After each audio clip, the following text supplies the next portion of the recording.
Hi guys, कैसे हैं आप? Welcome back to one stop biology. तो आज हम शुरू करने वाले हैं phylum Annelida.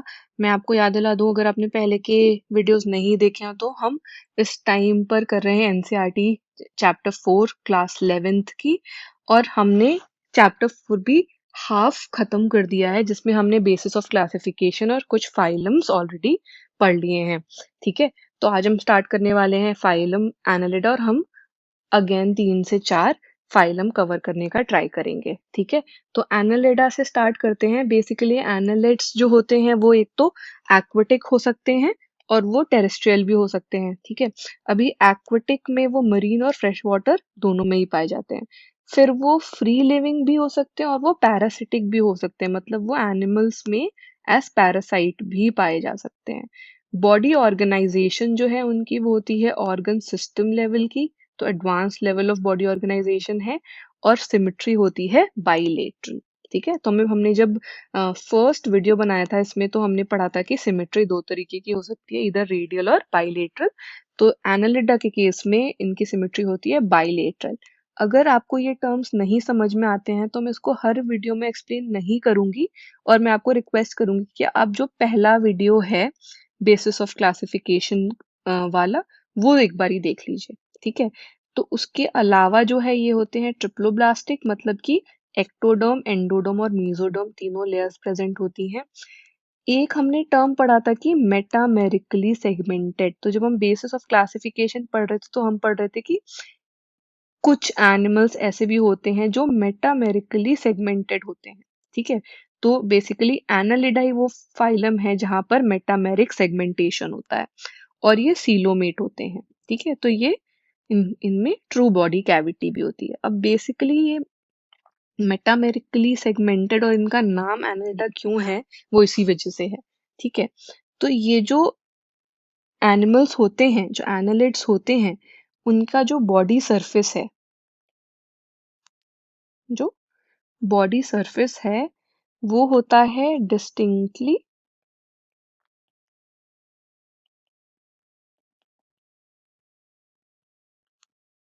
Marked out into segments. ठीक है, तो सेगमेंट्स या हम उसको मेटामर्स भी बोलते हैं। ठीक है, तो सेगमेंट्स या मेटामर्स में डिवाइडेड होते हैं, और इसी वजह से एनालिडा का नाम एनालिडा है। तो एनालिडा को अगर आप समझेंगे तो बेसिकली इसका मतलब होता है एन्युलस, जिसका मतलब होता है लिटिल रिंग्स। ठीक है, तो बेसिकली बहुत ही डिस्टिंक्टली मार्क्ड होते हैं ये सेगमेंट्स। ठीक है, अब जो है इनमें लॉन्गिट्यूडनल और सर्कुलर, ठीक है, तो लॉन्गिट्यूडनल और सर्कुलर मसल्स होते हैं किस चीज के लिए? लोकोमोशन के लिए। अब हमने पढ़ा ही था कि कुछ एनालिड्स जो है वो एक्वेटिक होते हैं, तो जो एक्वेटिक एनालिड्स होते हैं जैसे कि नीरीज, उनमें लेटरल अपेंडेजेस भी होते हैं, और ये अपेंडेजेस को हम बोलते हैं पैरापोडिया। और ये क्यों होते हैं, ये किस चीज में हेल्प करते हैं? ये हेल्प करते हैं स्विमिंग में। ठीक है, सर्कुलेशन टाइप इनका होता है क्लोज्ड। ठीक है, और ऑस्मो रेगुलेशन और एक्सक्रीशन के लिए इनमें होता है नेफ्रीडिया। तो ऐसे ही हमने एक और गाइस फाइलम में पढ़ा था कि फ्लेम सेल्स होते हैं ऑस्मो रेगुलेशन और एक्सक्रीशन के लिए। मैं चाहती हूँ कि आप जैसे ही इस सेगमेंट पे पहुंचे वीडियो के, आप कमेंट में जरूर बताएं कि वो फाइलम कौन सा है। ठीक है, अब जो न्यूरल सिस्टम इनमें होता है उसमें क्या होता है कि पेयर्ड गैंग्लिया होता है, जो कि कनेक्टेड होता है डबल न्यूट्रल नर्व कॉर्ड से। और कैसे कनेक्ट होता है? लेटरल नर्व्स के थ्रू कनेक्टेड होता है। ठीक है, अब जो इनका एक्वेटिक फॉर्म है नीरीज, वो तो है डाइशियस, मतलब कि उसमें होते हैं सेपरेट सेक्सेस। बट अर्थवॉर्म और लीचेस में मोनोशियस होते हैं या हर्माफ्रोडाइट होते हैं, तो sexes are not separate, it is present on an individual. ठीक है, अब रिप्रोडक्शन जो इनमें होता है वो होता है सेक्सुअल। ठीक है, तो रिप्रोडक्शन इज सेक्सुअल। कुछ एग्जाम्पल्स देख लेते हैं, जैसे कि नीरीज फेरिटिमा जो कि होता है हमारा अर्थवॉर्म, और हेरुडिनेरिया जो कि होता है लीच। ये है कुछ एग्जाम्पल्स। और अगर आप इनका डायग्राम भी देखेंगे तो आप देखेंगे गाइस कि कैसे हर केस में इनकी बॉडी जो है वो बहुत ही एक्सक्लूसिवली, बहुत ही डिस्टिंक्टली, ये देखिए, तो इनकी बॉडी क्या है, बहुत ही डिस्टिंक्टली सेगमेंट्स में बटी हुई है। ठीक है। अब नीरीज क्योंकि हमने पढ़ा था, इनमें क्या होता है, अपेंडेजेस भी होते हैं मूवमेंट के लिए। ठीक है, स्विमिंग के लिए। अब नेक्स्ट जो हमारा फाइलम है वो है आर्थ्रोपोडा, और आर्थ्रोपोडा को बोलते हैं कि ये सबसे बड़ा फाइलम है किंगडम एनिमलिया का। जो एनिमल किंगडम है उसका सबसे बड़ा फाइलम है, और वो क्या इंक्लूड करता है, वो इंक्लूड करता है इंसेक्ट्स। ठीक है। अब 2/3 बोलते हैं कि 2/3 जो अर्थ पे स्पीशीज हैं टोटल, उनके 2/3 species are from this phylum. ठीक है, तो वो आर्थ्रोपॉड्स होते हैं। बॉडी ऑर्गेनाइजेशन की बात करें तो ऑर्गन सिस्टम है इनका भी, ये भी बाइलेटरली सिमेट्रिकल है, ट्रिप्लोब्लास्टिक है, सेगमेंटेड है, जैसे कि एनालिट्स भी सेगमेंटेड है, और सीलोमेट है, ट्रू बॉडी कैविटी है। ठीक है। अब इनकी बॉडी जो है वो काइटिनस एक्सोस्केलेटन से कवर्ड होती है। काइटिनस एक्सोस्केलेटन और कुछ नहीं है, बेसिकली एक हार्ड कवरिंग होती है। ठीक है, जो कि बनी है काइटिन से, और काइटिन एक प्रोटीन है। ठीक है। बॉडी इनकी डिवाइडेड होती है हेड, थोरैक्स और एब्डोमेन में। ठीक है। और इनके पास होते हैं जॉइंटेड अपेंडेजेस, तो जुड़े हुए होते हैं इनमें अपेंडेजेस। इसी वजह से इनको हम बोलते हैं आर्थ्रोपॉड्स। तो अगर आर्थ्रोपॉड्स का मतलब आप समझेंगे तो वो होता है आर्थ्रोस मतलब जॉइंट, पोडा मतलब अपेंडेजेस। ओके। अब जो रेस्पिरेटरी ऑर्गन्स होते हैं वो बहुत सारे तरीके के हो सकते हैं, गिल्स भी हो सकते हैं, बुक गिल्स हो सकते हैं, बुक लंग्स होते हैं, या प्रॉपर ट्रैकियल सिस्टम हो सकता है। ठीक है। सर्कुलेटरी सिस्टम जो है इनमें ओपन टाइप होता है, तो बेसिकली इनमें किसी भी तरीके के वेसल्स नहीं होते सर्कुलेशन के लिए। ये डायरेक्ट डायरेक्ट ब्लड जो है इनका पंप आउट हो जाता है सेल्स, टिश्यूज या जो भी ऑर्गन सिस्टम्स बने हो उस पे। ठीक है। अब इनमें एक और स्पेशलाइज स्ट्रक्चर्स होते हैं जो कि होते हैं सेंसरी ऑर्गन्स। तो इनमें एंटेना होता है, एंटेने आईज इनकी कंपाउंड विजन के लिए होते हैं, तो कंपाउंड और सिंपल दोनों तरीके की आईज होती हैं। और स्टैटोसिस्ट्स होते हैं। स्टैटोसिस्ट्स क्या होते हैं, बेसिकली बैलेंस ऑर्गन्स होते हैं। तो आप ये देखिएगा कि जैसे जैसे आप आगे फाइलम में बढ़ रहे हैं एनिमल किंगडम में, वैसे वैसे आपको स्पेशलाइज्ड स्ट्रक्चर्स मिलने शुरू हो जाएंगे, बेसिकली जो इन्होंने अपने इन्वायरमेंट के अकॉर्डिंग बनाए हैं। ठीक है। तो बेसिकली ये during the course of evolution animals बने हैं, और इनका जो इन्वायरमेंट है, इनके जो हैबिटेट्स हैं, इनका जो बॉडी टाइप है उसके अकॉर्डिंग स्पेशलाइज्ड स्ट्रक्चर्स बने हुए हैं। ठीक है। अब इसमें एक्सक्रीटरी सिस्टम कैसे होता है, तो बेसिकली आर्थ्रोपोड्स में एक्सक्रीटरी सिस्टम और एक्सक्रीशन होता है मालफीजियन ट्यूब्यूल्स के थ्रू। ठीक है। अब मोस्टली ये क्या होते हैं, डायशियस होते हैं, मतलब सेक्स से सेपरेट होते हैं, फर्टिलाइजेशन इंटरनल होता है। ठीक है। ये होते हैं ओवीपेरस, मतलब कि ये एग्स ले करते हैं। ठीक है, तो ये होते हैं ओवीपेरस। और डेवलपमेंट जो है वो इनडायरेक्ट भी हो सकता है लार्वल स्टेज के थ्रू, और डायरेक्ट भी हो सकता है एक ऑफस्प्रिंग में।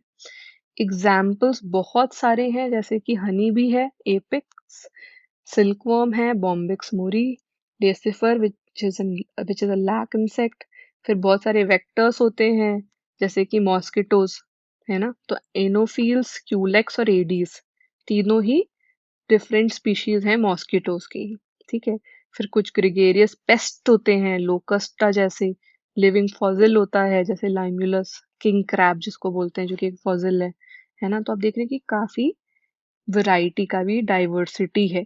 तो स्कॉर्पियन है, प्रॉन है, बटरफ्लाई है, बेसिकली ये सब कुछ फाइलम आर्थ्रोपोडा में आता है। अब जो हम लास्ट कवर करने वाले वो है फाइलम मोलस्का। फाइलम मोलस्का को हम बोलते हैं कि सेकंड लार्जेस्ट एनिमल फाइलम होता है। ये टेरेस्ट्रियल और एक्वेटिक दोनों हो सकते हैं, और एक्वेटिक भी पानी में भी ये मरीन और फ्रेश वाटर दोनों में ही पाए जा सकते हैं। ठीक है। बॉडी ऑर्गेनाइजेशन जो है इनका होता है ऑर्गन सिस्टम टाइप। तो बॉडी ऑर्गेनाइजेशन कैसा है, organ system level. Bilaterally symmetrical होते हैं ये। ट्रिप्लोब्लास्टिक होते हैं ये, तो वापस से इनमें एक्टोडर्म, एंडोडर्म और मीजोडर्म की लेयर होती है। और ट्रू बॉडी कैविटी होती है, मतलब सीलोमेट होते हैं। ठीक है।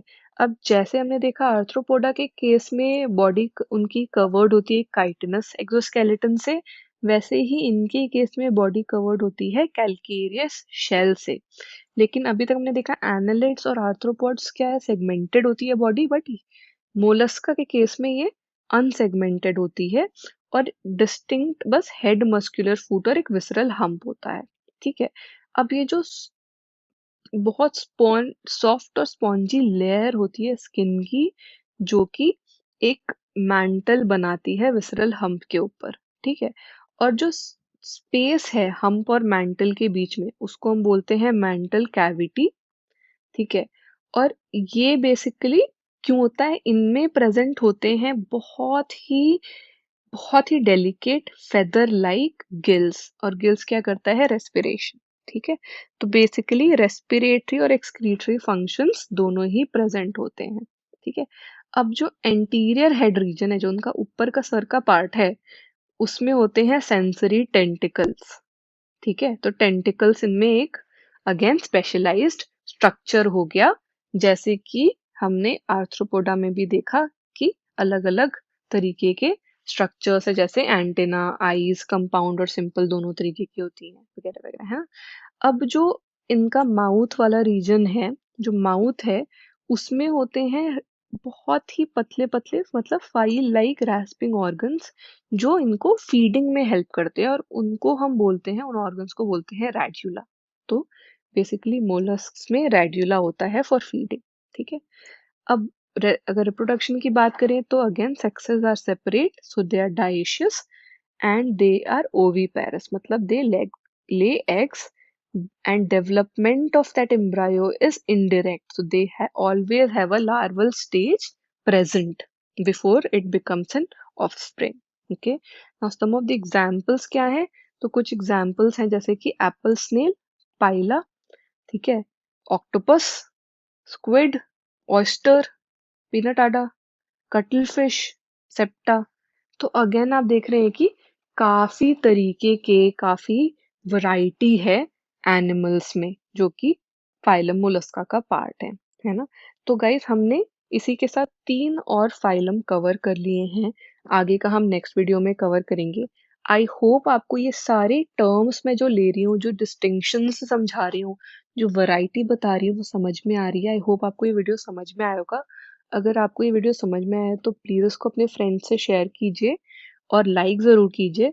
अगर नहीं आया समझ में तो आप ज़रूर मुझे वीडियो के बाद ही कमेंट सेक्शन में बताइए कि आपको क्या समझ में नहीं आया, सो दैट मैं आपके डाउट्स क्लियर कर सकूँ। ठीक है। और ज़रूर से चैनल को सब्सक्राइब कीजिए, सो दैट आपसे कोई भी वीडियो मिस ना हो और आपको टाइम टू टाइम नोटिफिकेशंस मिलते रहे, मैं जो भी वीडियोस आगे डालूँ उसके। ठीक है। Okay guys, bye bye, thank you.